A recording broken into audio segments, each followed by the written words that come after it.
आज आपण आपले कुलदैवत असणाऱ्या खरसुंडी सिद्धनाथाला निघालेलो आहे. तर हे खरसुंडी सिद्धनाथांचे जलतीर्थ आहे, याला घोडेखूर म्हणतात. या खरसुंडी सिद्धनाथांच्या घोडेखूर तीर्थामध्ये आपण हातपाय धुवून घेतले.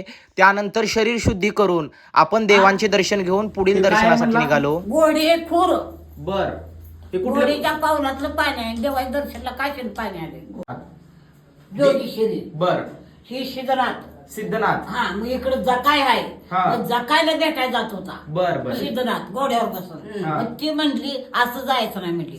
3 वर्षांना अधिक महिना पडल्यानंतर तुम्ही भेटाय जावा. बर. मग ती म्हणला बर राहू दे म्हणला. मग शिरे झोपल्याला वीस घेतलं आणि साज घातला आणि निघाला. तशी उठले तसे घोड्याचा शेपट धरून इथं आली. मग इथं मोर घोडा जायना.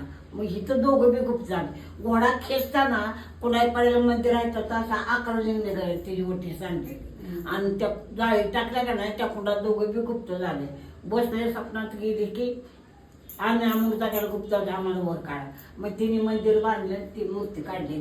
ती 2 मूर्ती ते कवल जिम्मीतनं निघालाय आणि ज्याला पावलाय त्याने नवसानं घातली. काशीचं पाणी आहे का ते? हो काशीच आहे. बर बर बर. लबाड बोलत नाही. हे बघा माझ्या गळ्यात बाळ आहे. नाही, बरोबर आहे की तुम्ही आख्यायिका सांगताय. कोणत्या ग्रंथात आहे? नवनाथाचा ग्रंथ आहे का नाही? हा. नवनाथाचा. हा. मग त्यात पहिल्या विलास आहे. काय आहे? ज्याला घडना काशी त्याने जावा घोडकोरा पैसे. हा हा, छान छान. त्यानंतर खरसुंडी सिद्धनाथांच्या घोडेखूर या तीर्थावर आपण नारळ देखील वाढवून घेतलेला आहे. त्यानंतर इथं अगदी ताजा उसाचा रस होता. तर आपण सह फॅमिली उसाच्या रसाचा आस्वाद देखील घेतलेला आहे. खरसुंडी सिद्धनाथ हे अगदी निसर्गरम्य डोंगराळ भागामध्ये देवस्थान आहे. खूप छान वाटलं.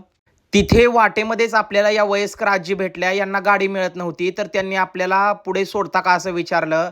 तर सर्वांना मदत करणे हा आपला गुणधर्मच आहे, त्यामुळे आपण त्यांना पुढे गाडीत घेऊन गेलो. गाडीमध्ये बसल्यानंतर आजींना एक वेगळाच आनंद वाटत होता. त्यानंतर आजींना बस स्टँडपाशी उतरवलं आपण. त्यानंतर खरसुंडी सिद्धनाथांना पूजेचे साहित्य नारळ घेऊन आपण मंदिराकडे निघालो.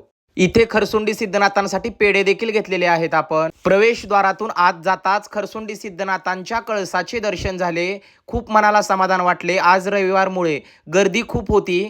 घंटानाद करून आपण खरसुंडी सिद्धनाथांच्या दर्शनासाठी पुढे निघालो. इथं खरसुंडी सिद्धनाथांच्या चरण पादुका आहेत, त्याचं दर्शन आपण विधिवतपणे घेतलं. दर्शनासाठी खूप गर्दी होती तरीही अतिशय सुंदर जवळून दर्शन झालं, तुम्ही बघू शकता. आणि या पुजारी दादांनी आपली खण नारळाने ओटी देखील भरून घेतली आतमध्ये. त्यानंतर हा प्रसाद देखील दिला त्यांनी हाराचा. देवांचा प्रसाद मला मिळाल्यानंतर